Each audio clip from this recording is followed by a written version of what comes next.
Wag na wag mong lolokohin. Kasi kapag nag-umpisa kang magloko, yan ang sisira sa lahat.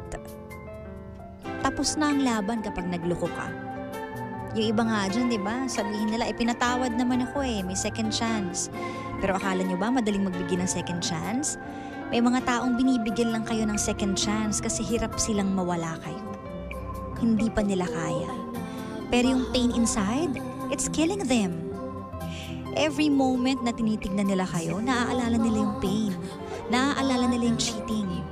Pinipili lang nila na lunukin yun dahil sa pagmamahal. Kaya wag na wag mong sirain ang tiwala ng taong nagmamahal sa'yo. Wag na wag mong sirain ang relasyon nyo sa pamamagitan ng cheating kasi malalim na kasalanan yan. At wag mong hayaan na pagsisihan mo yan balang araw. So ngayon pa lang, dapat alam mo ang consequences sa gagawin mo. Pwedeng mawala yung taong pinakamahalaga sa'yo kapag niloko mo siya. So ayusin mo ang pagmamahal mo sa kanya. Totoong pagmamahal at walang halong pagluloko.